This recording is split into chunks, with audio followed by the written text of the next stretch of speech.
السلام علیکم پیارے دوستو، اللہ کے پیارے نبی حضرت محمد مصطفیٰ صلی اللہ تعالی علیہ وسلم نے اپنے حیات زندگی میں 9 رمضان دیکھے ہیں، یعنی کہ 9 رمضان گزارے ہیں۔ 10واں رمضان شروع ہونے سے پہلے آپ اس دنیا سے پردہ فرما گئے، یعنی کہ آپ اللہ کے پاس تشریف لے گئے۔ اس طرح آپ نے اپنے زندگی میں روزے فرض ہونے سے وفات تک 9 رمضان گزارے ہیں۔ پیارے دوستو، آج کی اس ویڈیو میں ہم بات کرنے والے ہیں کہ اللہ کے پیغمبر حضرت محمد مصطفیٰ صلی اللہ تعالی علیہ وسلم کی سحری اور افطاری کیسی ہوتی تھی، یعنی کہ سحری اور افطاری میں کیا کیا چیزیں کھانا پسند کرتے تھے، اور ساتھ میں ہم آپ کو پیارے نبی صلی اللہ تعالی علیہ وسلم کی افطاری کا ایک ایسا واقعہ بھی بتانے والے ہیں جس کو سن کر کے یقیناً آپ لوگوں کا دل خوش ہو جائے گا۔ ظاہر سی بات ہے، آپ نے پیارے نبی صلی اللہ تعالی علیہ وسلم کا نام سن کر کے اس ویڈیو کو ایک لائک تو ضرور سے ہی کر دیا ہوگا، تو بس آپ اس ویڈیو کو آخری تک ضرور سے دیکھتے رہیں، اور آپ عاشقان رسول ہیں تو کمنٹ باکس میں یا رسول اللہ ضرور لکھیں اور اس ویڈیو کو آگے شیئر بھی کر دیں۔ تو چلیے دوستو شروع کرتے ہیں۔ دوستو، حضرت انس رضی اللہ تعالی عنہ فرماتے ہیں کہ اللہ کے رسول صلی اللہ تعالی علیہ وسلم مغرب کی نماز سے پہلے چند کھجوروں سے افطاری فرماتے تھے، یعنی کہ آپ تازہ کھجوروں سے افطاری کرتے تھے۔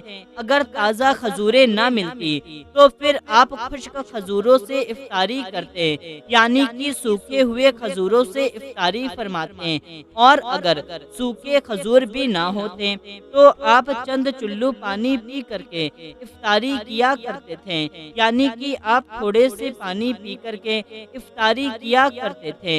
ایک اور حدیث پاک میں ہے کہ اللہ کے نبی صلی اللہ تعالی علیہ وسلم نے ان کھجوروں سے یا پھر کسی ایسی چیز سے افطاری فرماتے تھے جو آگ میں پکی ہوئی نہ ہوتی تھی، جیسے پھل فروٹ، یعنی کہ آپ اس طرح کی چیزوں سے روزہ کرنا یعنی افطاری کرنا پسند کرتے تھے۔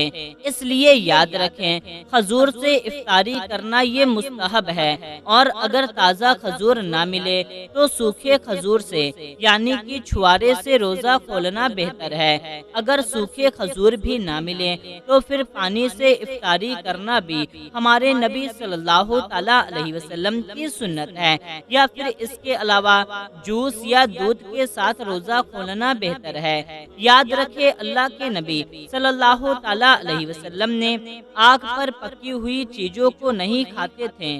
اس کا مطلب یہ نہیں کہ اس کے لیے آپ کو منع فرمایا ہے، بلکہ اس کے بارے میں آپ صلی اللہ تعالی علیہ وسلم نے ارشاد فرمایا کہ افطاری میں آگ پر پکی ہوئی چیزوں کو کھانے سے پیٹ کو نقصان پہنچتا ہے، معدے کو نقصان پہنچتا ہے۔ اس لیے آپ نے اپنے آپ کو اس پریشانی سے بچانے کے لیے ایسا کرتے تھے۔ لیکن آج کل تو دیکھنے میں آتا ہے کہ لوگ سموسے اور پکوڑے کو افطاری میں کھانا زیادہ پسند کرتے ہیں، مگر یاد رکھیں ایسا اللہ کے نبی صلی اللہ تعالی علیہ وسلم کبھی نہیں کرتے تھے۔ اس کے علاوہ دوستو، اللہ کے نبی صلی اللہ تعالی علیہ وسلم جب شہری کھاتے تھے تو بالکل آخری وقت میں کھاتے۔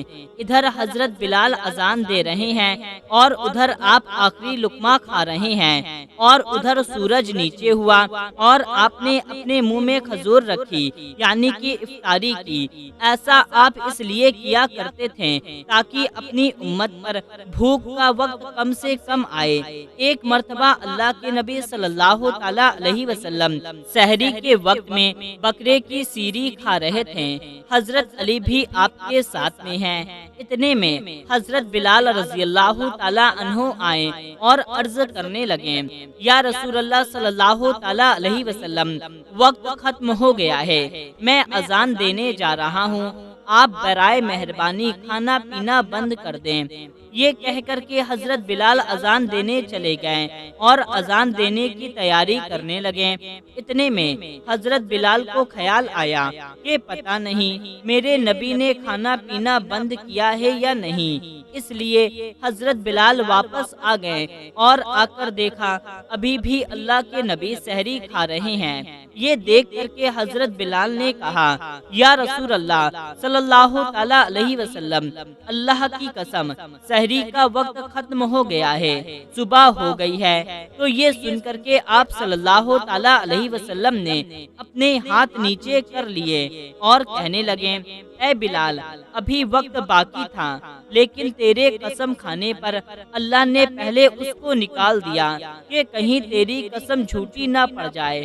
پھر حضرت علی نے فرمایا اگر بلال قسم نہ کھاتے تو جب تک میرے نبی صلی اللہ تعالی علیہ وسلم کھاتے رہتے تب تک صبح صادق نہیں ہوتی۔ دوستو، اب یہاں پر اس کا مطلب یہ نہیں ہے کہ اذان ہوتی رہے اور آپ کھاتے رہے، بلکہ اذان سے پہلے ہی آپ کو کھانا پینا بند کر دینا چاہیے۔ وہ اللہ کے محبوب ہیں، ان کی شان نرالی ہے۔ اگر وہ جب تک کھاتے رہیں گے تب تک اللہ تعالیٰ صبح ہی نہیں کرے گا، لیکن آپ میں ایسا بالکل بھی نہیں ہے، بلکہ اذان ہونے سے پہلے پہلے شہری کا وقت ختم ہو جاتا ہے، تو اسی وقت تک آپ کو کھانا پینا بند کر دینا چاہیے۔ اب دوستو، آپ کو ان 10 چیزوں کے بارے میں بتاتے ہیں جن کو اللہ کے نبی صلی اللہ تعالی علیہ وسلم بہت پسند فرماتے تھے اور ان کو شوق کے ساتھ تناول فرماتے تھے۔ یاد رکھیں، اللہ کے نبی صلی اللہ تعالی علیہ وسلم کا کھانا پینا بڑا ہی سادہ تھا۔ شہد، زیتون کا تیل، کدو تو آپ بڑے شوق سے کھاتے تھے۔ آپ اپنے منہ اور دانتوں کا بھی بہت خیال رکھتے تھے، اس وجہ سے آپ کچا پیاز اور لہسن کبھی نہیں کھاتے تھے۔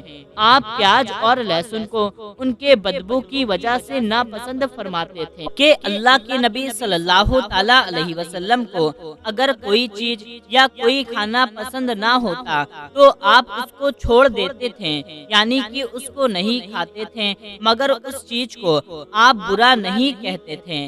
حدیث پاک میں ہے کہ اللہ کے نبی صلی اللہ تعالی علیہ وسلم کی عادت مبارکہ تھی کہ آپ کو جس قسم کا بھی کھانا مل جاتا آپ اس کو تناول فرما لیتے، یعنی کہ آپ ان تمام کھانے کو جو خدا نے حلال کیے ہیں ان کو تناول فرما لیتے تھے، مگر یہ 10 چیزیں اللہ کے نبی کو بہت زیادہ پسند تھی، ان کو آپ بڑے ہی شوق کے ساتھ تناول فرماتے تھے۔ نمبر 1، کھجور۔ دوستو، اللہ کے پیارے نبی حضرت محمد مصطفیٰ صلی اللہ تعالی علیہ وسلم کھجور آپ کو سب سے زیادہ پسند تھا۔ چند کھجوروں سے افطاری فرماتے تھے، یعنی کہ تازہ کھجوروں سے آپ افطاری کرتے تھے۔ اگر تازہ کھجوروں سے آپ افطاری کرتے، اگر تازہ کھجور نہ ملتی تو آپ سوکھے کھجور سے افطاری کرتے، اگر سوکھے کھجور بھی نہ ملتی تو آپ پانی سے افطاری کیا کرتے تھے۔ کھجوروں میں آپ کو سب سے زیادہ اجوا کھجور پسند تھا۔ آپ صلی اللہ تعالی علیہ وسلم نے فرمایا کہ جس گھر میں کھجور ہوتے ہیں اس گھر میں کبھی بھی فاقہ نہیں ہوتا۔ نمبر 2، انگور۔ دوستو، اللہ کے پیارے نبی صلی اللہ تعالی علیہ وسلم کو انگور کھانا بہت زیادہ پسند تھا، یعنی کہ آپ انگور کو بڑے ہی شوق کے ساتھ کھاتے تھے، کیونکہ انسانی صحت کے لیے بھی یہ بہت زیادہ فائدہ مند پھل ہے۔ نمبر 3، انار۔ دوستو، اللہ کے پیارے نبی صلی اللہ تعالی علیہ وسلم کو انار کھانا بہت زیادہ پسند تھا۔ آپ انار کو بھی بڑے شوق کے ساتھ کھاتے تھے۔ آپ نے فرمایا کہ انار جنت کے پھلوں میں سے ایک پھل ہے۔ نمبر 4، انجیر۔ دوستو، اللہ کے نبی صلی اللہ تعالی علیہ وسلم کی پسندیدہ غذا میں سے انجیر ایک غذا ہے۔ آپ نے فرمایا انجیر بھی جنت کے پھلوں میں سے ایک پھل ہے، کیونکہ جنت میں جتنے بھی پھل ہوں گے وہ انجیر کی طرح ہوں گے، ان میں انجیر کی طرح نہ کوئی چھلکا ہوگا نہ کوئی گٹھلی ہوگی۔ اس کے علاوہ آپ صلی اللہ تعالی علیہ وسلم نے فرمایا کہ انجیر کا پھل کئی طرح کی بیماریوں کو روکتا ہے۔ نمبر 5، تربوز۔ دوستو اللہ کے نبی صلی اللہ تعالیٰ علیہ وسلم کو تربوز افطاری میں بہت زیادہ پسند تھا۔ آپ اکثر تربوز کو کھجور کے ساتھ ملا کر کھاتے تھے۔ حضرت عائشہ رضی اللہ تعالیٰ عنہ سے روایت ہے کہ رسول خدا صلی اللہ تعالیٰ علیہ وسلم اکثر تربوز کو کھجور کے ساتھ ملا کر کھایا کرتے تھے۔ نمبر 6، دودھ۔ دوستو دودھ بھی ہمارے نبی صلی اللہ تعالیٰ علیہ وسلم کی پسندیدہ غذا میں سے ایک غذا ہے۔ آپ کو دودھ بہت زیادہ پسند تھا۔ آپ اکثر گائے اور بکری کا دودھ استعمال کرتے تھے۔ دودھ کو کبھی بھی خالص کبھی پانی کے ساتھ ملا کر پینا پسند کرتے تھے۔ نمبر 7، شہد۔ دوستو اللہ کے پیارے نبی صلی اللہ تعالیٰ علیہ وسلم کو شہد بہت زیادہ پسند تھا۔ آپ اکثر شہد کا استعمال کیا کرتے تھے۔ یہی نہیں، شہد کا ذکر کئی دفعہ قرآن پاک میں بھی آیا ہے۔ نمبر 8، گوشت۔ پیارے دوستو اللہ کے نبی صلی اللہ تعالیٰ علیہ وسلم کو گوشت بھی کھانا بہت زیادہ پسند تھا۔ آپ نے فرمایا کہ دنیا اور جنت دونوں جگہ میں سب کھانوں کا سردار گوشت ہی ہوگا۔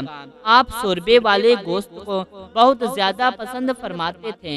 حدیث پاک میں آیا کہ اللہ کے پیارے نبی شوربے والے گوشت اور بھنے ہوئے گوشت کو زیادہ شوق سے تناول فرماتے تھے۔ آپ کو بکرا اور بکری، دمبا اور اونٹ کا گوشت سب سے زیادہ پسند تھا۔ نمبر 9، جو کی روٹی۔ اللہ کے نبی صلی اللہ تعالیٰ علیہ وسلم کو جو کی روٹی بہت زیادہ پسند تھی۔ آپ اکثر جو کی روٹی کھانا پسند کرتے تھے اور آپ بغیر چھانے ہوئے آٹے کی موٹی روٹی تناول فرماتے تھے۔ نمبر 10، چاول۔ میرے پیارے دوستو اللہ کے نبی صلی اللہ تعالیٰ علیہ وسلم کو چاول کھانا بہت زیادہ پسند تھا۔ چاول کو بڑے شوق کے ساتھ کھاتے تھے۔ آپ صلی اللہ تعالیٰ علیہ وسلم نے فرمایا کہ اللہ نے چاول کے دانوں میں بہت برکت رکھی ہے۔ تو میرے پیارے دوستو ہم امید کرتے ہیں یقیناً آپ اس ویڈیو کو ایک لائک تو ضرور کر دیے ہوں گے اور یہ ویڈیو آپ کو بہت پسند بھی آئی ہوگی۔ تو آپ اس ویڈیو کو ثواب کی نیت سے، صدقہ جاریہ کی نیت سے اور بھی لوگوں تک شیئر کر دیجئے۔ تو دوستو ملتے ہیں تب تک کے لیے السلام علیکم، اللہ حافظ۔